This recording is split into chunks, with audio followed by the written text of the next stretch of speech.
essays on economic complexity, international trade, and minerals economics. May I invite you to present a summary of your study and the conclusions of your thesis? The floor is yours.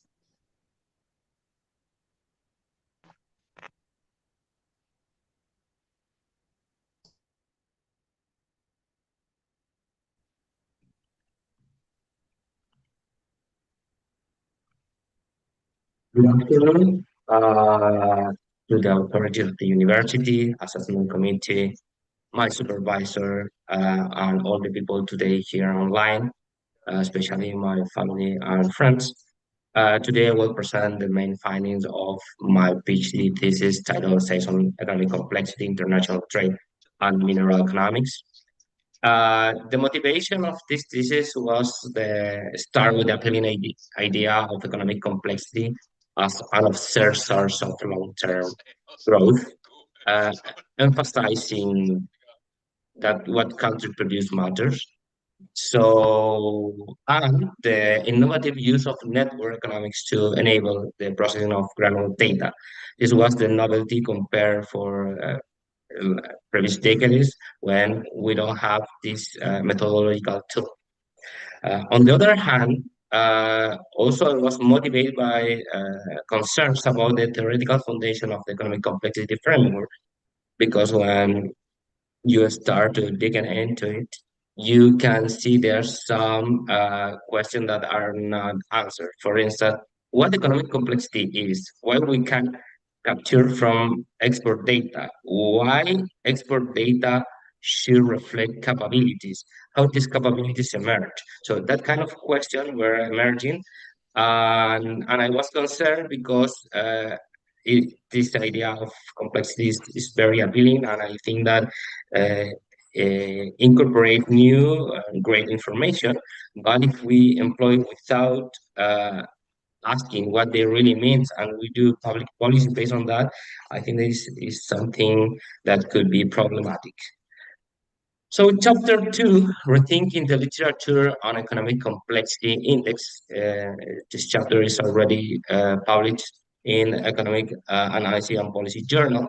Is motivated by this big idea of economic complexity. So the main question could be why, if this index has an appealing intuition, they have not permitted into mainstream economics. So the goals were to identify the main gaps of the economic complexity literature and propose a new framework to address these gaps.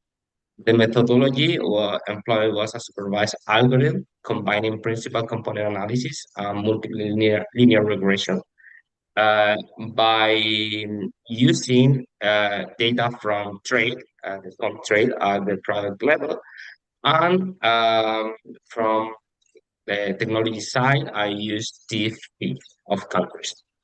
So in simple, the definition, I start for a straightforward definition in which technological-based product complexity are an observed technology level or sophistication inherent in a product, which can be approximated by the number and difficulty of tasks required for its production, while the technological-based country complexity is the weight sum of the country expert specialization level, accounted with the RCA, where weights are given by the technological-based product complexity. So the result of this chapter is a non-recursive supervised indicator based on trade specialization at the TFP of countries, which is a sequential, so it's not an iterative estimator that fill the four gaps. The first gap, the definition, is not recursive because more complex goods are typically produced by more productive countries, while more complex countries tend to produce a broad range of such goods at higher specialization level. Theoretical framework, TVECA situates economic complexity within an international trade model driven by technological gaps, since the product complexity is the vector that maximizes the alignment between country aggregate productivity and its aggregate efficiency in exporting goods. Three, local capabilities. TVECA mitigates the issue of measuring economic complexity using gross export as it doesn't aim to capture local capabilities. Instead, it is driven by gaps, by productivity gaps. And in the productivity gap, there's no problem if you have foreign value added embedded in the intermediate goods, right? It's part of it. Finally, the orthogonality between diversity and complexity, that was a big issue of the ECI, was resolved because this method is sequential and not recursive, so we don't have this problem. TVCC incorporate diversity and sophistication. Chapter 3, bringing the economic complexity index closer to the local capability idea, is a spin-off of the previous chapter in which what I said was, okay, what if we don't want to switch to a supervised algorithm and we keep the idea of unsupervised algorithm? Uh, and if we really believe that this is related with capabilities, we can try to depurate the method to be closer of the idea of local capabilities. So there are two main features that doesn't really fit with the idea of local capability. The first one is use gross expert data, because if we have non-trained local capabilities, and I use gross export, basically I incorporate the local capabilities of third countries. And the second is the use of RCA as data, because we know that RCA will be very volatile at some point. So the goal was develop this new method, and the methodology was estimated sectoral complexity for final goods while controlling for the value added base complexity of intermediate goods. Um, I performed this by using network economics, matrix algebra, GBC technique, and fixed effects panel regression. That is the model. Yeah, it doesn't look so friendly, but in simple, what is important part here is the complex of final good was estimated as function of the complexity of domestic and foreign intermediate goods plus some interaction and the share of foreign value added in intermediate good. And the relevant point is the dummy, the fixed entity fixed effects, DCS, because that capture the the share of, or the fraction of the complexity that doesn't change along time, across time, right? So the result is this unbiased sectoral complexity index, and the complexity, and the second relevant result is that I find that the complexity of domestic and foreign intermediate goods are positive and statistically significant to explain the complexity of final goods. This estimate at the average level of the share of foreign value added embedded into intermediate goods. So how the result looks? The summary is this matrix. When in the y-axis we have countries, in the x-axis we have sector. So each cell is the country sector fixed average that I estimate from the previous equation. In red are the more complex sector, in blue are the less complex one. Chapter 4, does the complexity shape the vertical specialization of countries across global value chain? A longitudinal country sector analysis. The motivation was first build a bridge with the with the mainstream economic model related to trade in past or trade along GBC. For this purpose, I found the model of Costinol that fits very well, because it develops a model in which production complexity has a positive effect on vertical specialization. That is one of the main findings of the model. So what I did here was augmenting and empirically estimate the GBC trade model proposed by Costinol, incorporating heterogeneity in task difficulty performed along GBC. And this heterogeneity was given by the complexity allied one Hausmann performed at the country sector level. This was the main innovation. So the idea here was to uh, switch the the way how approximate complexity from one GVC, that is the original model, to multiple GVCs, right? And also understand complexity not from the whole chain, but uh, at the node level. And when I say at the node level, is the complexity of the country sector pair. So basically here, what the model that you can see there, what I did was estimate if the complexity has an effect or is related, has a relationship from complexity to vertical specialization. But complexity was defined in two, by using three different variables.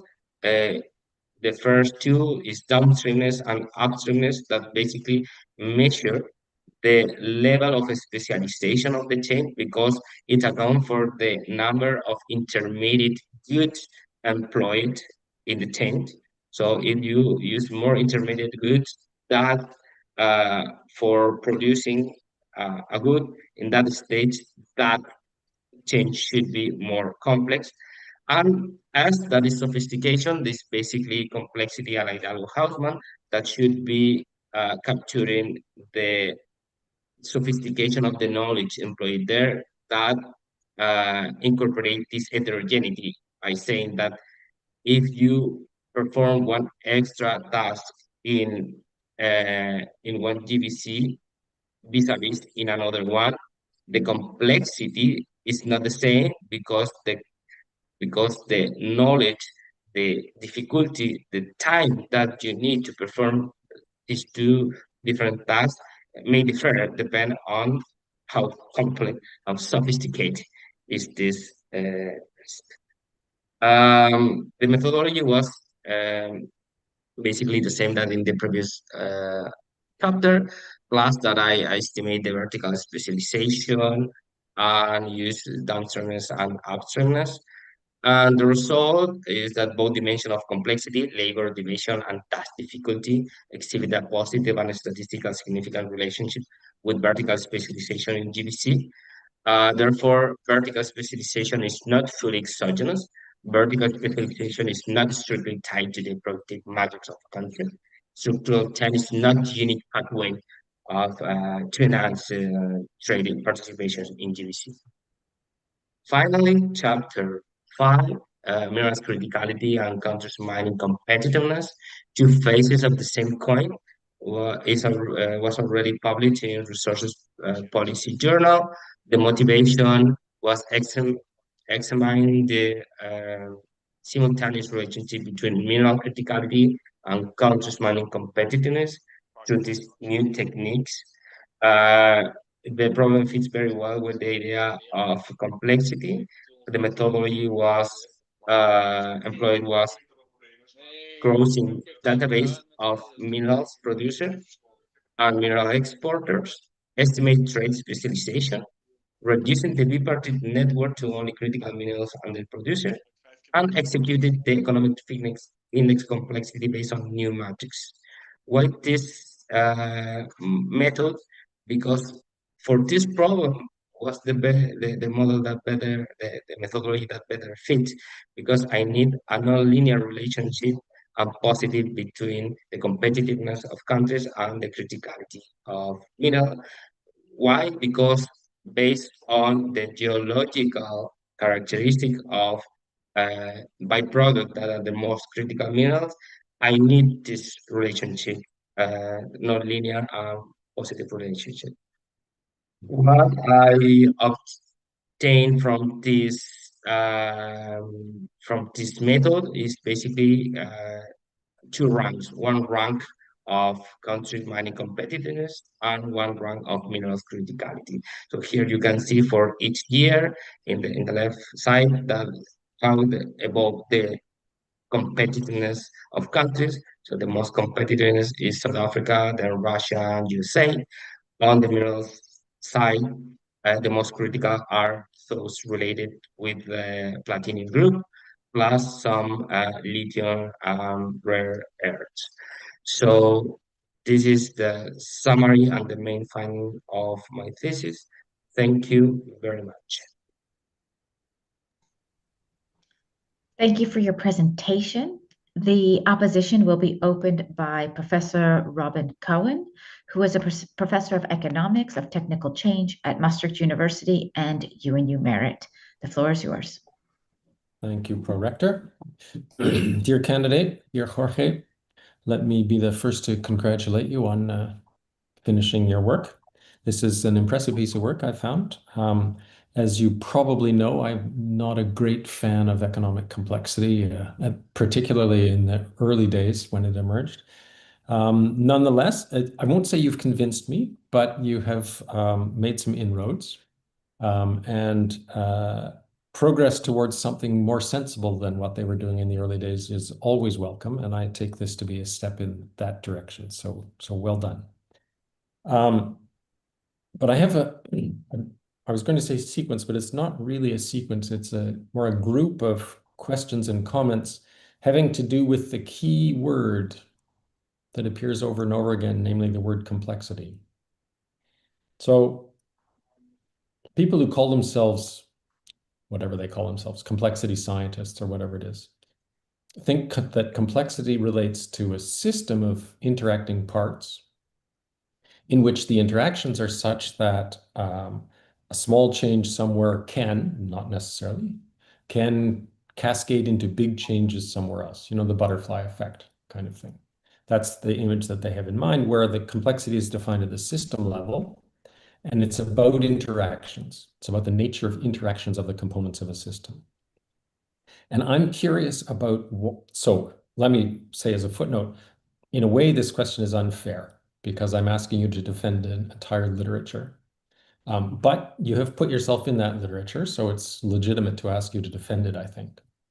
In what way is what you're talking about actually complexity?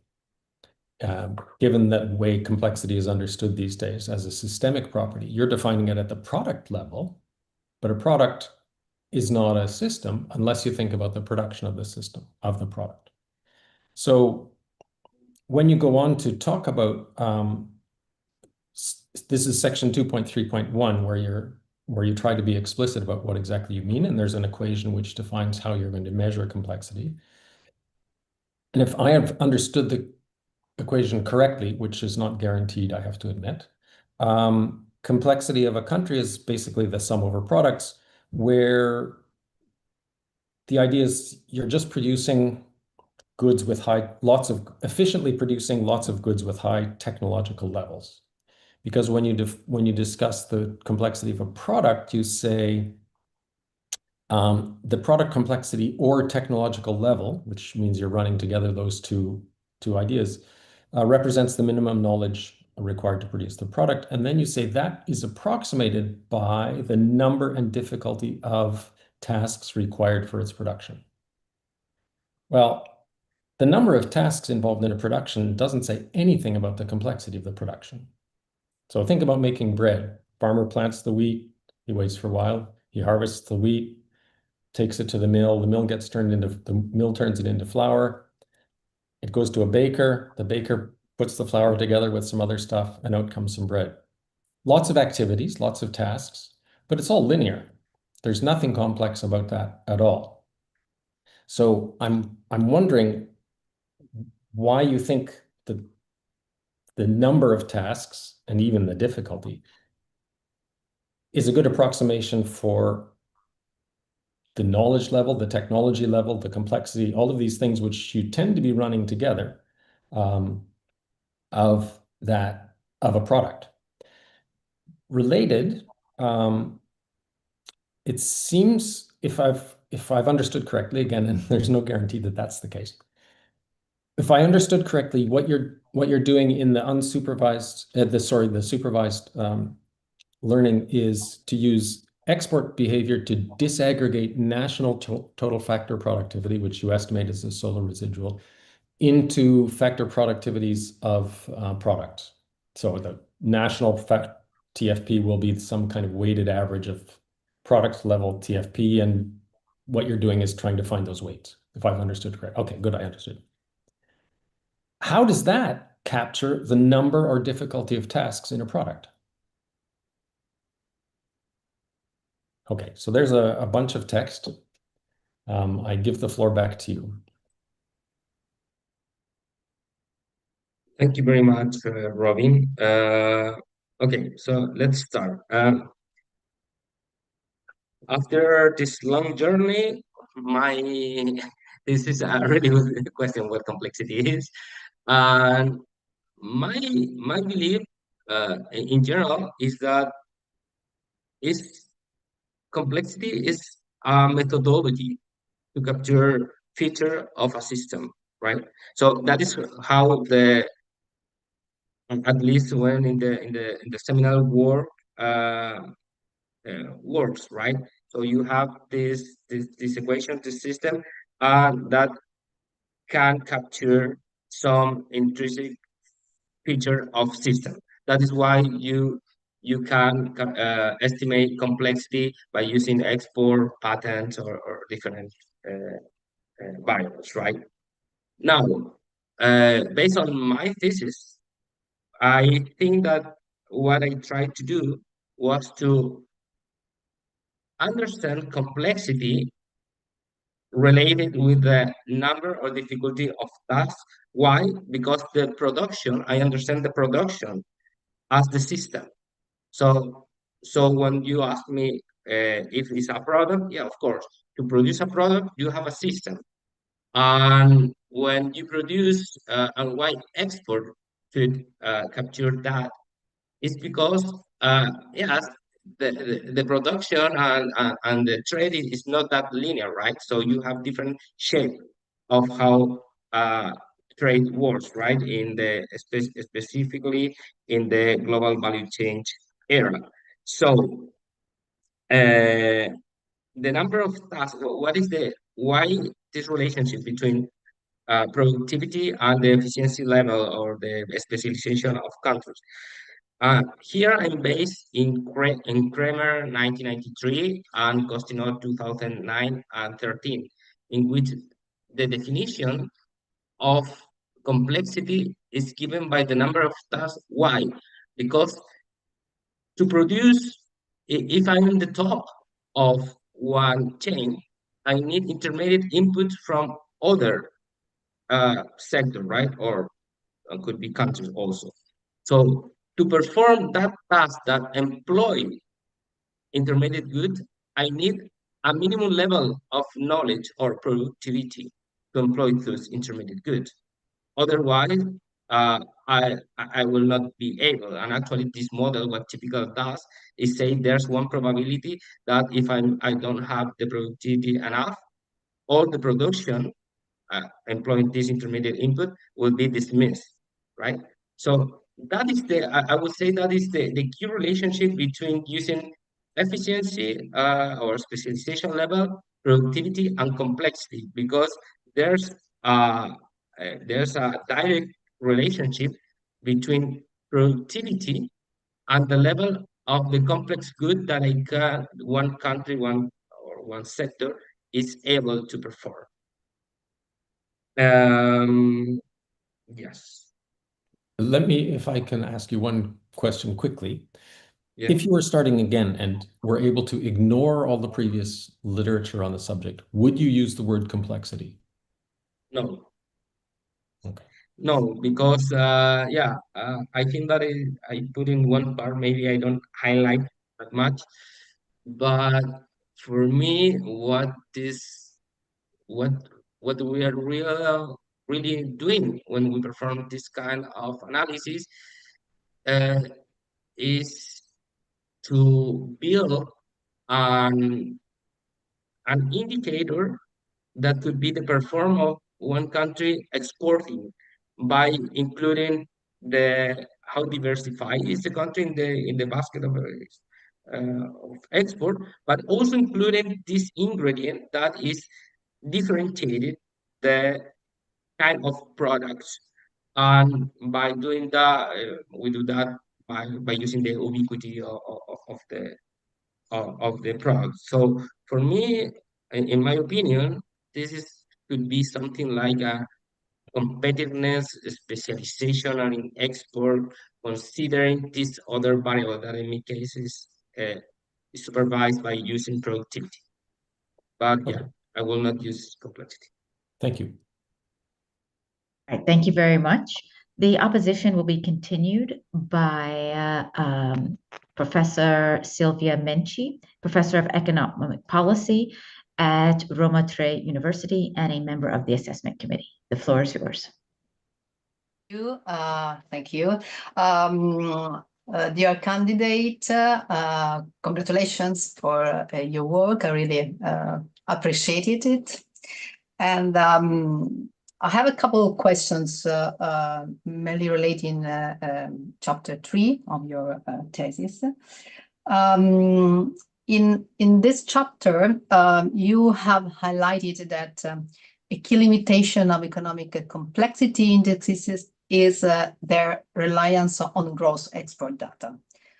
Why? Because gross exports incorporate imported intermediate goods containing foreign value added, so basically undermining the central conceptual aim of capturing local capabilities.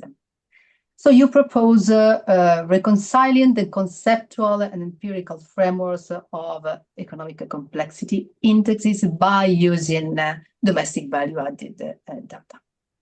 So my question is, or better, I would like to ask you to elaborate on why trading value-added data might better capture local capabilities. How this approach could be implemented using GVC indicators, and what limitations, potentially drawbacks, it may entail. Thank you very much for the question. Okay, I start saying that I'm kind of agnostic about capabilities, and the third chapter is an effort to say, okay, let's believe that we can capture capabilities from this. The first point, if the whole idea of non-tradable local capabilities is based on this idea, there's some knowledge that is really sticky and keep at the firm sector country level, right? So if that is true, the first thing is that I cannot measure that by using gross export data. Why? Because I have foreign value added in my export, right? What I import is the so the second point is that if I really think that I am able to capture capabilities, a really basic definition of capabilities, it's supposed that should be something that is really path dependence, is persistent, is something that I cannot change easily from one year to another, right? So in that way, it makes not sense to me to estimate it by using one variable like RCA that we know that could be very volatile in the short term. So that is why what I propose there in that chapter is to estimate the complexity at the sector control level uh, by depurating the economic complexity using the GVC techniques. That is basically to say, okay, I will estimate the complexity of final goods and the complexity of intermediate goods employed in this sector. So by doing that in the regression, what I get is the complexity of final good value-added basis, and what I capture by the entity fixed effect is all the complexity of these final goods based on value added that is sticky or persistent across time. So that is the whole idea. So it's not so explicit, but there's a definition of capabilities behind that. That is something that I cannot move easily from one period to another, and should be based on domestic value added. Otherwise, it's not local and non-tradable capabilities. Yeah. And when you, concerning your results, you find these relationship or explanations of local capabilities using fixed effects. So can you state that fixed effect definitely represent local capabilities? No, no, and that is one limitation. What I try to do here is bringing closer the idea of local capabilities, but we cannot be sure that they are local capabilities because could be other factors that are also persistent across time that I can be confusing with local capabilities. So there's another uh, um, a sticky variable. But a good thing is that if we think, imagine like more like in a production function, uh, for instance, all variables related with capital, human capital or investment are not capturing that entity fixed effect because we know that capital, human capital investment change uh, time to time. So at least we know that we are not capturing this typical variable that could be the main critics about this methodology. But if we don't have a theoretical model behind this, we cannot say that we are capturing capabilities. That is That's okay. point. Okay, if I may, just a minute. Okay, third question is about, in this case, chapter 4, and I would like a clear explanation, so more details of the rationale for why the sophistication of foreign value added in intermediate goods may vary significantly depending on the share of foreign value added use employed. Yes. What is English? Yeah, yeah. The point there is that as I show in the thesis, the sign of the effect of intermediate goods, domestic and foreign, depends on the share because I have the interaction, so the marginal effects depend on both. And the key point there is depending on if I have a high ratio of or share of foreign value added, that could be positive or negative, right? Because, for instance, if I have a high share of domestic of foreign, the problem is that I depend too much of the foreign value added. So that effect has like a crowding out effect with the effort that my sector is doing in complexity of the good because I'm importing complexity. So the same happens when I have the with the local. So I have a crowding out effect.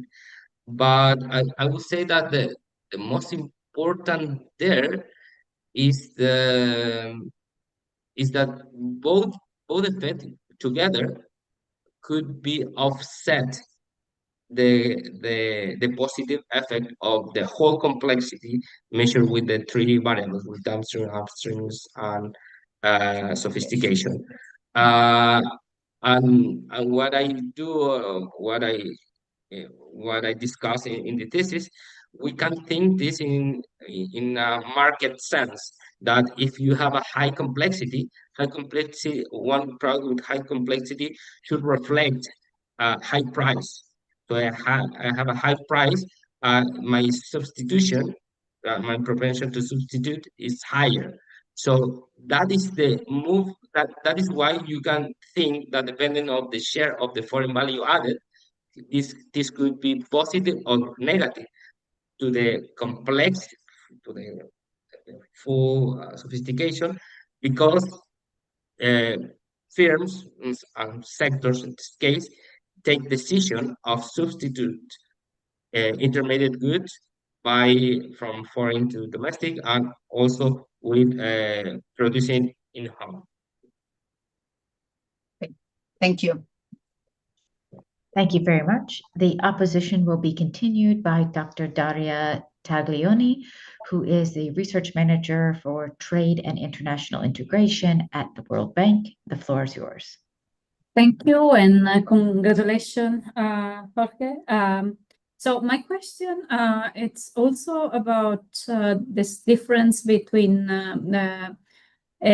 trade-based export competitiveness and intrinsic domestic capabilities. I think that your measure TBECA formalizes precisely the view of the difference between those two. So I would like you to imagine a country that faces an exogenous shifts in export bundles. It can be a commodity price boom, it can be an export tax, it can be a sanction that is imposed on the country, but basically a shock that affects the export bundle, but not the capabilities in the short run, okay? And so I will have three questions. I'll ask you one at the time and give you the time to respond, but knowing that I have three, perhaps pace yourself. The first is, what would you expect in this scenario that I gave you in the short run? Would you expect this measure TBECA to rise, to fall, or to stay unchanged? And when answering that, also give me the underlying reasoning. Thanks. That's question one. Thank you very much, Professor Taglioni. Well, if we have a shock of price, for instance, I don't know, in copper, what we will see is that the TFB should increase, right? Right? Because because now I have, even if a price effect, I have a value added increase, right? So what I will expect if I run against the algorithm based on this shock should be that that product should have a higher complexity. That doesn't mean anything about capabilities, right? Because we know that is an exogenous shock and is not related with the local capabilities. But I think that is not a big issue in my framework, because in my framework is not related with local capabilities, right? It's related with the productivity of countries, and one country could enhance its productivity based in this external shock. Of course, we have to. There's two things to be present. That could be something nominal, right? So in the real terms, if we measure this by the production, right? In the same example that I put, it should be no change the production level, right? Only the value of the production, but not the production, right? In maybe my example is not that good, because that is because the commodity are inelastic in the short term. So that is why I'm saying that it could not reflect a change in the quantity. If we think in another product that you can with the elasticity in the short term, yes, it could affect also the production, and in that case, I think that yeah, the result will be the same. The shock could impact the complexity of that product, because the the shock price induced a higher supply, and that higher supply increased my specialization in that good. say the last sentence again.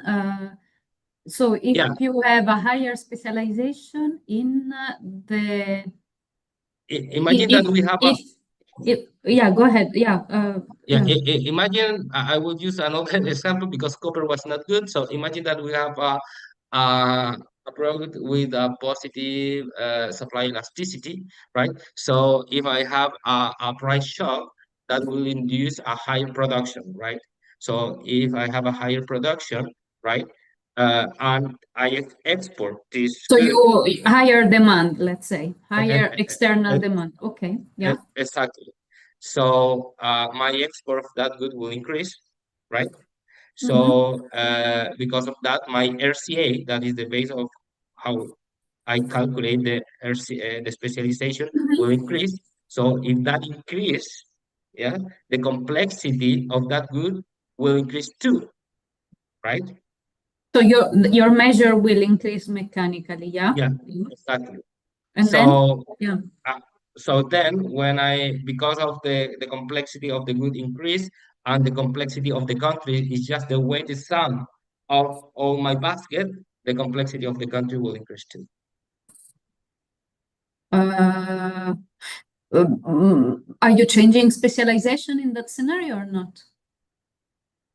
Yeah, in that scenario, if assuming that the shock is not equal for all countries, so only some countries, the producer, I will put it another way. Consider that the shock price could be equal for all of them, but if I already have a specialization in that good, so I already have the capacity to produce more, right? So that should affect positive my specialization. I will be more specialized than the rest, Okay. than the rest of the world, not the rest of the countries that already produced it. Yeah, no, but I'm saying, are you changing your relative specialization in that shock or not?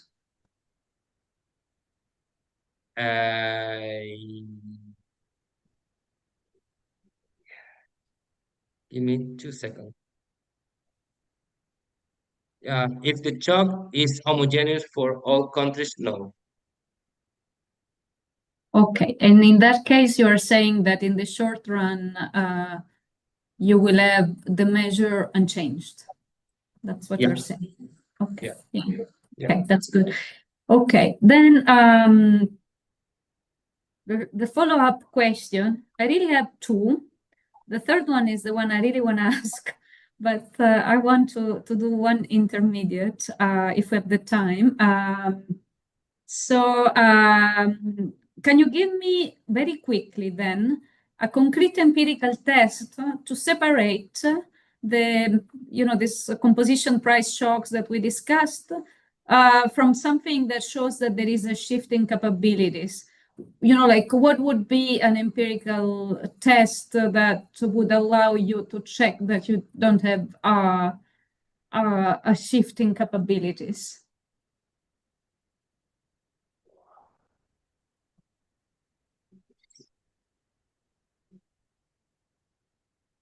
Well, the first thing, it should be something endogenous to the country, based on this idea of non-tradable local capabilities. We follow the literature. So, what I'm thinking is something coming from like Marshallian externalities. Is basically is the um, well, I would use one example from Chile that I know better. For instance, the capacity of producing solar energy has increased very rapidly in Chile in the last decade. That has one external or exogenous factor, that is the radiation of sun. But of course, you need radiation, but you also need the capabilities to be able to produce that energy. So basically, the learning by doing how to do it. So if you in the case of Chile, uh, when you start with the industry, that the first point was supported by government demand of subsidies. That is one way how the capabilities could change, because uh, when it started, there were not so many people, and also no so many companies that have the capabilities to install these huge mirrors in the desert. That is the case of Chile. But now there are many companies, and actually those companies actually are exporting services about it. So if we assume that Chile could export energy, solar energy, that could be an example of like Marshallian externalities, because this is very concentrated in the north of Chile. So basically, the companies start to learn how to do it, and they start to share actually uh, some uh, some routinization of risks. Okay. So my last question is the following. I found a ranking in your TBCA really intriguing. You have that Portugal, New Zealand, the rank among the top 10, and Germany and Japan are not present. So what do those rankings reveal about these measures? Are they a strength or a weakness of your measure? It is a weakness in this. It could be a weakness in the sense that you say, of course, this how this could be, but also I would say that important thing, the first one, uh, could be a bias in the estimation of the total factor productivity, because maybe if I consider all the service provided by capital and labor, right? Services, not just the amount of it, that could change. That is one option. Second option is basically to think that these countries, what I think is Portugal is less intensive in capital than the countries that you mentioned, right?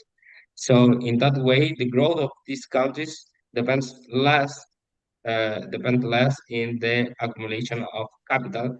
And in that way, if in these specific years, for what I estimated, if these countries, the productivity grew fast, could be reflecting that. But yeah, that could be a, a gap or something that is possible to measure. What if I tell I you tried. that what if I tell you that they're a strength of your thesis, these rankings? What if I tell you that they're exactly making an important point you're making in the thesis? Yeah, that is the other point, because yeah, the other algorithm shows something different to that. And I actually I dig in this point a lot. Actually, I supervise the algorithm using no other measure like human capital, like capital intensive, and the ranking changed. And that is interesting, because what I want to do is basically to supervise with technology to give economic meaning with the Ricardian model, and that is why I use this one. But of course, this one, yeah, some people already uh, perform, or they make this predict to me. But yeah. All right, well, this is a very interesting discussion, but for the sake of time, I Sorry. think we have to move on. But thank you very much. So next, the opposition will be continued by Dr. Emanuele Piese, who is a researcher at UNU Merit. The floor is yours. Thank you. Dear candidate, in this thesis, you introduce various measures, aggregated indexes, summing up in one dimension, some multidimensional information extracted by the country's basket of activities in different ways. In particular, in chapter 2 and 3, you define PC and the ECI to overcome, mostly driven by conceptual limitation of complexity indexes in general in the literature. And they employ different strategies, one supervised and one unsupervised. Could you describe to me a workflow on which policy issues you would use one of the two indexes, why one, why the other? Imagine that this, for example, could be, would you imagine these two indexes used in two chapters of a same policy brief to give different information to policymaker? How would you spell it? How would you describe, okay, this indexes is relevant for this policy question, and this index would be relevant for this policy question? Basically, I would like you to answer, to highlight the strengths and differences of the indexes that you propose in tackling the specific policy issues. When to use one and when to use the other. Thank you. Thank you very much. One question is the comparison is between the my algorithm, the Chapter supervised, 2 and chapter 3. Perfect. Okay. So well, the first thing is I will not be able to recommend to use ECI because one specific thing that I don't really know what it's measuring, right? So for policy implications, I cannot say to a government, okay, you have to do your industrial policy based in this because we don't really know what you are capturing. We know that it's not diversity, and we know because it's based in the ubiquity that could be if the knowledge is more scarce or not, but we don't really know. Instead, uh, I would recommend it with the all warnings needed, the use of mine, and I will explain that even you can supervise that algorithm use other aggregate measures if you want to focus on a specific topic. So what I previously said, you can supervise based on the capital accumulation if you want to see how is the strength of the country in investment in different sectors, for instance. Uh, how I measure here is supervised by productivity. So basically, I will say to the countries, if you want to capture the competitiveness of your export basket, considering the diversity of your product, plus the productivity of those goods could add to your basket, use mine because that is the definition. And in the algorithm or the complexity proposed in the third chapter, I think that is very interesting for something that I have not tried yet, but I want to do it. That is to measure how the fixed effect that is capturing the these capabilities, if we believe that we can extract capabilities, okay, that is an assumption. But if we believe that, right, the fixed effect should be capturing that. So something interesting to see, and I put it in the next, I think, but I have not performed any analysis, is to see how this fixed effect change between two different decades, right? Because you can calculate then the deviation of this index and compare, if you have it, with the total factor productivity at the sector level. In that way, you can be capturing the catching up. And that will be very interesting because it could be reflecting that this intrinsic complexity captured by the fixed effect could be a good predictor of how total factor productivity or GDP per capita uh, of the sector evolve. So that is something that could be interesting. But because it's a more long-term analysis, I will use for catching up. Thank you. Thank you so much. So the opposition will be continued by Dr. Tommaso Carli, who is a senior research fellow at UNU Merit. The floor is yours.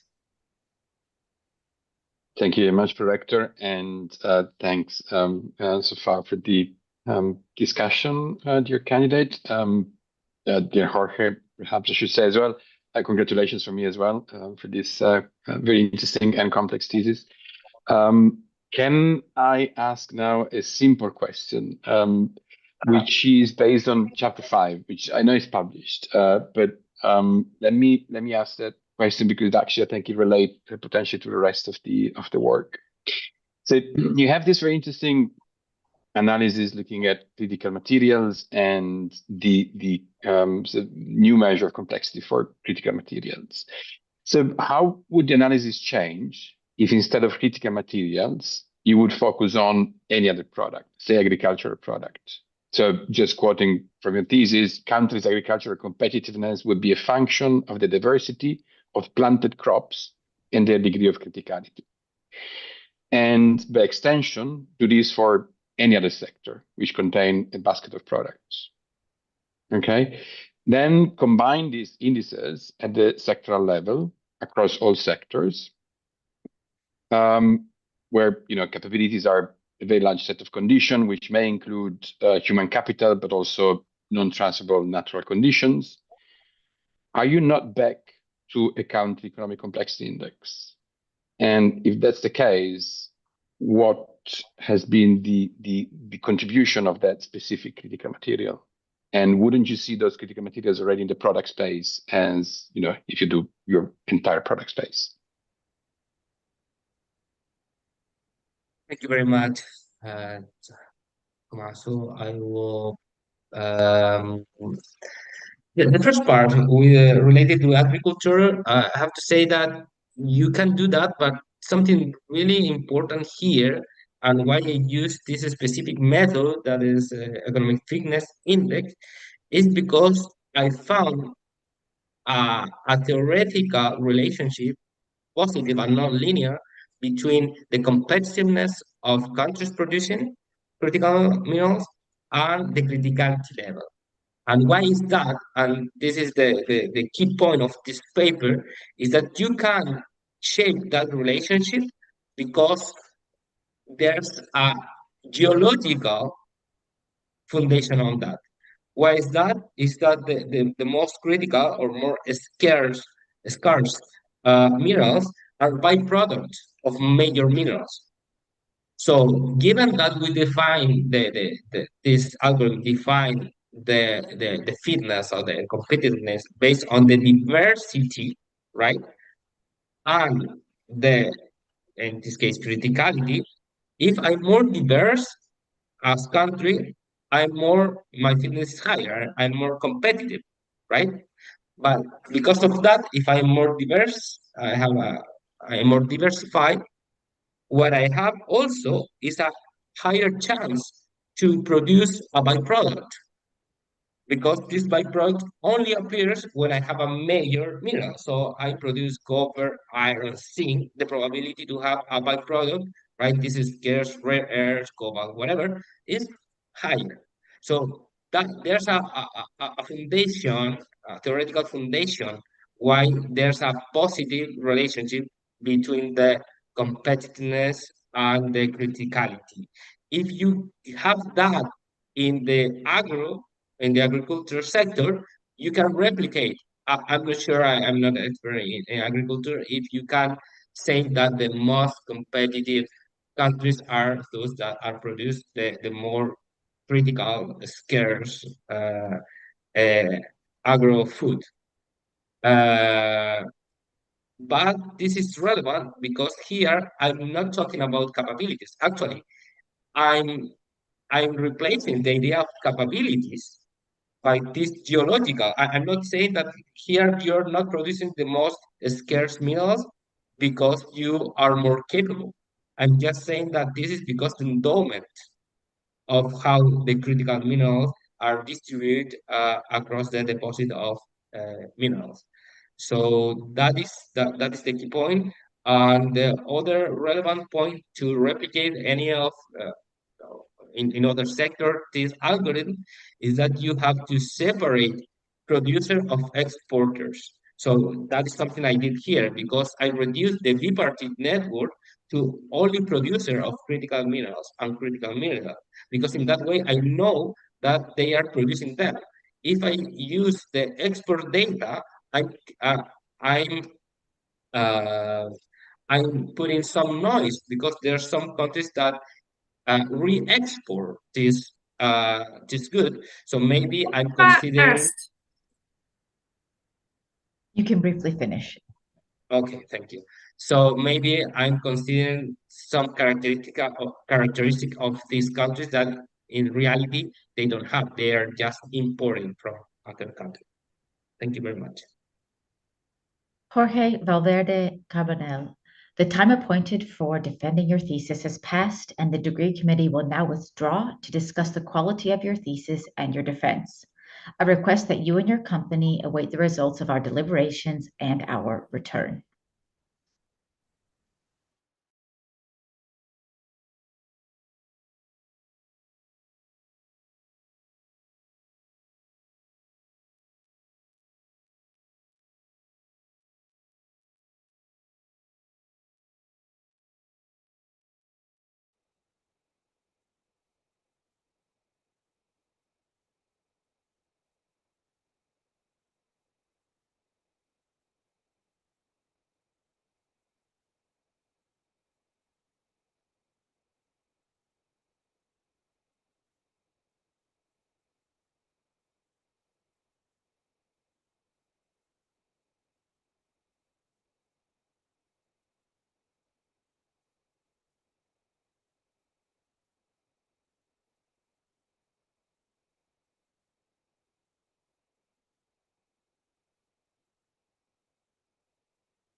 Okay.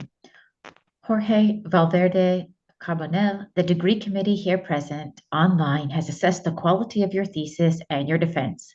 In view of its positive verdict and taking into account your previous qualifications, the degree committee has decided to grant you the degree of doctor. Congratulations. Professor Verspachen is authorized to confer upon you this academic distinction in accordance with Dutch university custom. I invite your supervisor to now take the floor. Okay, thank you, Mrs. Prorector. Jorge, I have to ask you one more question before I can actually confer the degree upon you. And that question is the following. Do you promise to work in accordance with the principles of scientific integrity at all times, to be careful and honest, transparent, independent, and responsible? Yes, I promise. Good, that's the correct answer. So, given that, and by the authority vested in us by law, and in conformity with the decision of the committee here present online, I hereby confer upon you, Jorge Valverde Carbonell, the degree of doctor and grant you all rights attached by custom and law. And as evidence of that, you will soon receive the degree certificate signed by the rector, the secretary, and by me, and affixed with the official seal of the university. And the beadle will show you that yet unsigned certificate now.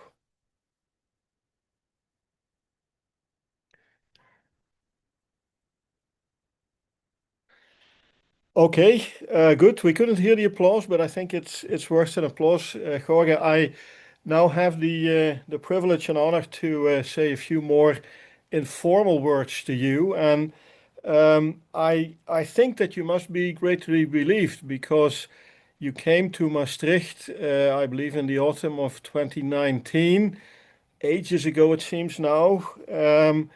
And I think you had a very clear goal in mind. You wanted to come to Maastricht to do your PhD work, to get your degree, and then you would return to your home country, Chile, and you had in mind a career that would start from that degree, an academic career in a good institution in your home country.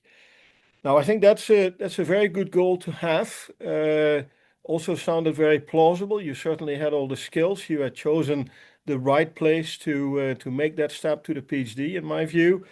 But then something happened. I think a few months after you arrived, we began to hear word about a virus, and pretty soon that turned into a global pandemic, and the institute had to close its doors. Everything had to move to online work and so on, and that is what the rest of your, most of the rest of your project and your process looked like in Maastricht. Now, that was tough. It was tough for all of your colleagues who had started the same journey and who were faced with the same problem. You had your wife with you, and then later on you had your daughter, which I'm sure, as you also say in the acknowledgement of your thesis, was a great support. Nevertheless, I'm sure it was a difficult journey. I've also experienced, on the academic side, it's hard to adapt to those circumstances, but I think you did it in an admirable way. You pushed through, you fought for it, you did what you had to do. And so did many others of your generation. And I'm happy to see that, one by one, all the people that have gone through that process and that really important stage of their PhD work are now almost all emerging, finishing their degrees. And I'm very happy to see that you are also there, and that it seems as if we're going to get out of this with no one left behind, as the famous phrase of the UN says.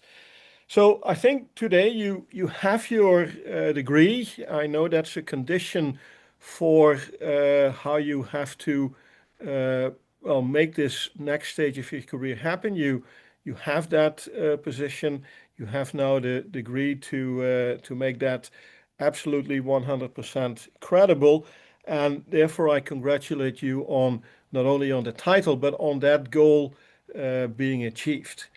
Now, we can talk about a lot of other important academic things, but as I've noticed towards the end of your project, there's one thing that we, the supervisors, have left out in terms of topics to be discussed in your project, in the meetings that we've had.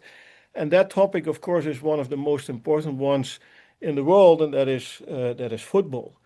I only learned about you and your football career when you, at one stage, turned up on camera on Zoom with a broken arm, and you had managed to slow down your project a little bit by breaking that arm.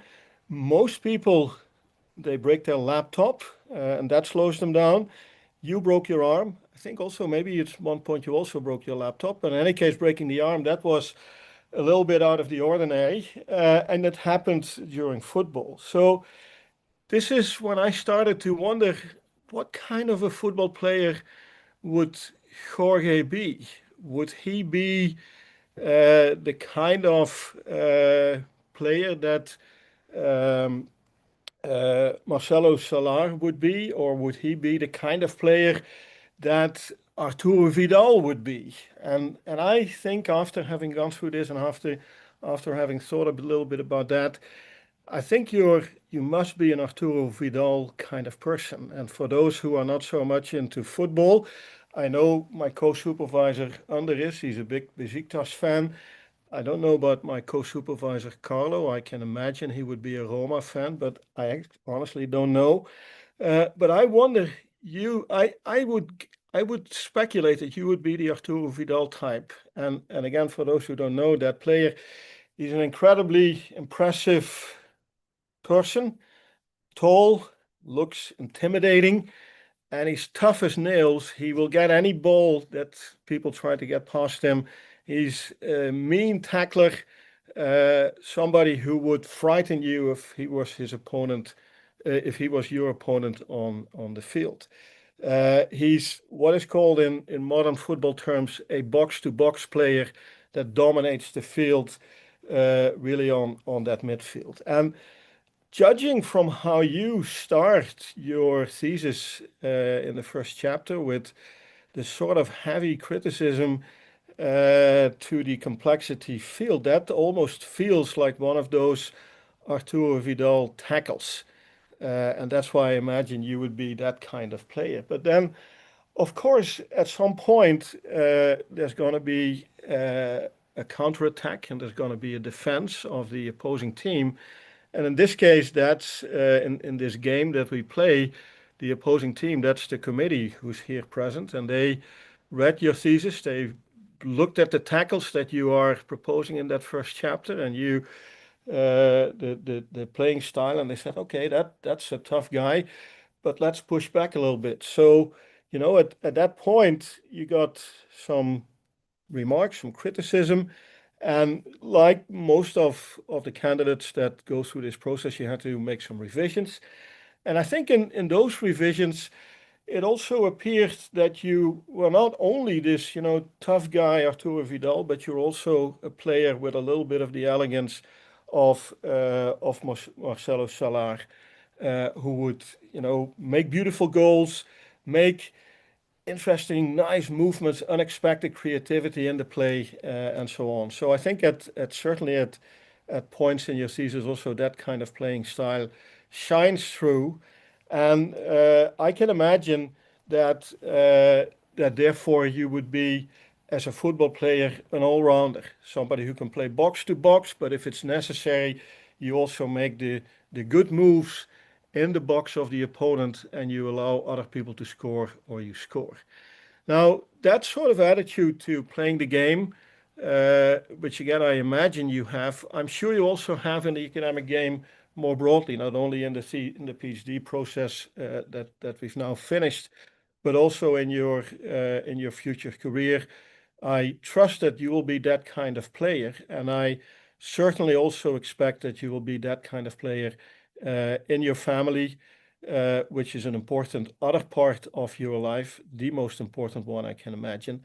And I hope that you can keep combining all those things, playing football with your mates, being a family man, and being a creative and respected academic. So that's what I wish for the rest of your career. You couldn't come back here to defend your thesis, which means you must have gotten up pretty early this morning to finish it at I guess around 8 o'clock, right? But I hope that we will see you again sometime in Maastricht. I'm sure we'll see you again sometime in Maastricht, and then without a nasty virus going around. So, Jorge, congratulations. I wish you all the best for the rest of your career, for the rest of your life. And thank you very much for taking this journey here in Maastricht with us 3 co-supervisors. Dear Dr. Valverde, Carbonell, also on behalf of Maastricht University, I congratulate you with the degree you have acquired, and I now hereby declare this ceremony ended.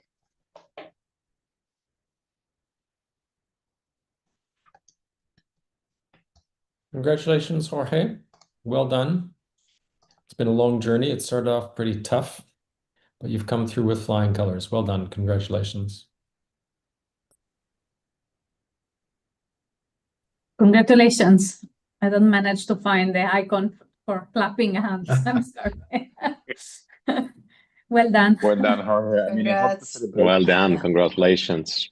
Congratulations. Congratulations, Jorge. Thank you very much to all of you for everything. You were really important in this